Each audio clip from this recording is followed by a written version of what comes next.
I remember the exact moment my world cracked open, like a fragile eggshell under too much pressure. It was a rainy Tuesday evening in our quiet suburban home, the kind where the streetlights flicker on early and cast long shadows through the windows. I was 25, rummaging through the attic for old photo albums, something to surprise my mom with for her birthday. My fingers brushed against a dusty box labeled Old Papers, tucked away in the corner like it was meant to be forgotten.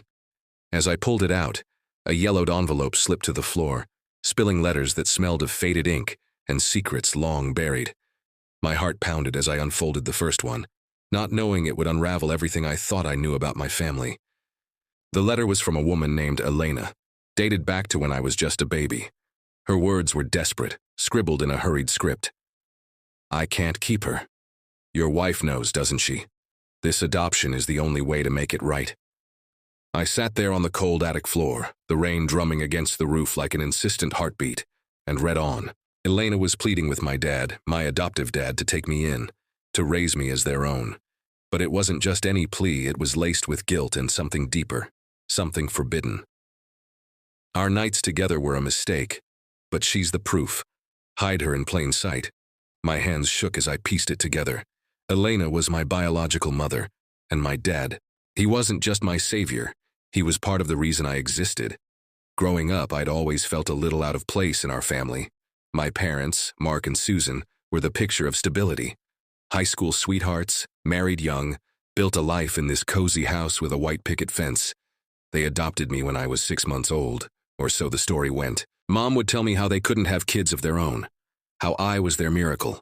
Dad would ruffle my hair and say I was the best thing that ever happened to them. But there were cracks, even then. Whispers I'd overhear late at night, arguments that ended abruptly when I entered the room.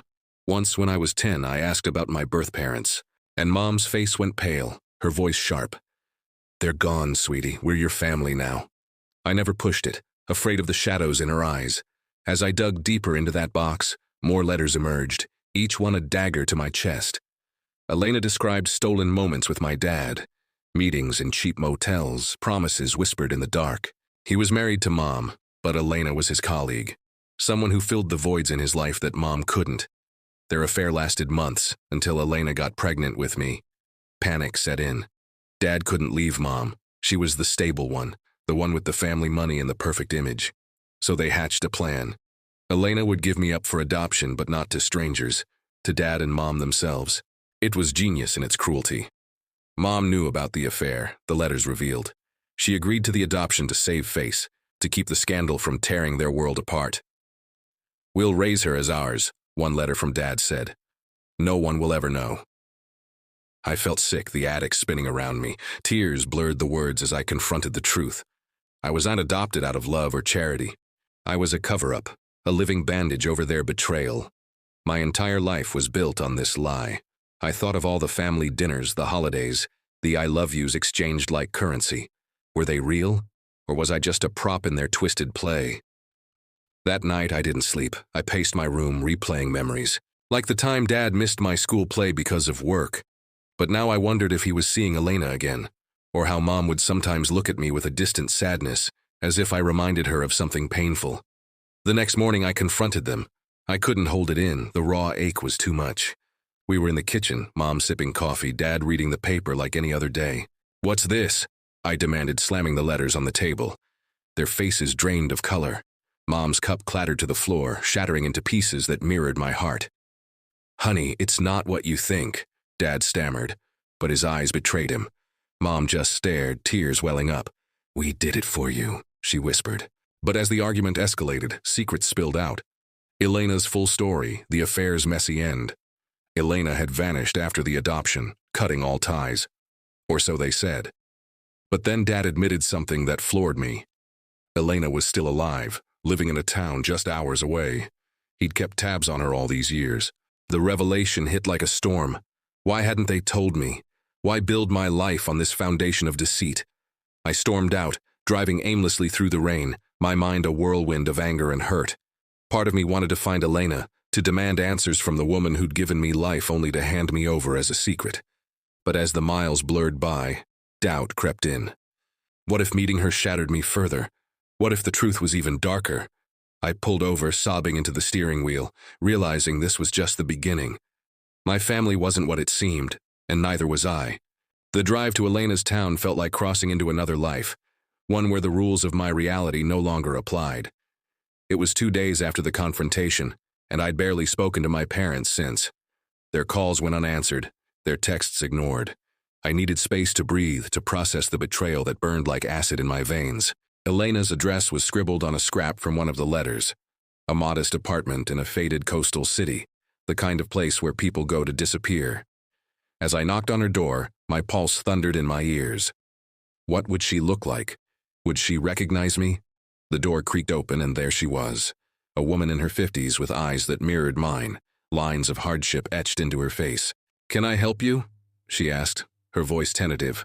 I swallowed hard. I'm your daughter." Her hand flew to her mouth and she stepped back, inviting me in without a word. The apartment was small, cluttered with books and faded photographs. No family pictures, just landscapes that screamed loneliness. We sat on a worn couch and the story poured out of her like a dam breaking. Elena confirmed it all. The affair with my dad, the pregnancy that changed everything. I was young, foolish, she said, her voice cracking. Mark promised the world, but he was married. When Susan found out, she didn't rage, she schemed. She couldn't bear the humiliation, so she suggested the adoption. It was her way of controlling the narrative, of keeping Mark tied to her. I listened, numb, as Elena described, handing me over in a sterile hospital room, tears streaming down her face. I thought it was for the best. You'd have a stable home, 2 parents, but I regretted it every day. As we talked, emotions crashed over me in waves, anger at first, raw and unfiltered. "Why didn't you fight for me?" I demanded, my voice rising. "Why let them bury you like some dirty secret?" Elena's eyes filled with tears. I was scared. They had money, lawyers. Susan threatened to ruin me if I didn't sign the papers. But then came the twist, the one that shattered my already fractured world. Elena pulled out a hidden box of her own, filled with letters she'd never sent. In them, she revealed that Susan wasn't just complicit. She was the architect. It turned out Susan had her own affair years earlier, a brief fling that left her infertile due to complications. The adoption wasn't just to hide Dad's mistake. It was Susan's revenge, a way to bind him with guilt while masking her own pain. "She chose you because you were his blood," Elena whispered, a constant reminder of his betrayal right under her roof. I reeled from the revelation. All those years, Mom's distant affection, her overprotectiveness, it wasn't love, it was a cage. Dad's absences weren't work, they were escapes from the prison they'd built together. We cried together, Elena and I, 2 strangers connected by blood and betrayal. For the first time, I saw her not as the villain, but as a woman broken by choices she couldn't undo. "I watched you from afar," she admitted. "Birthdays, graduations.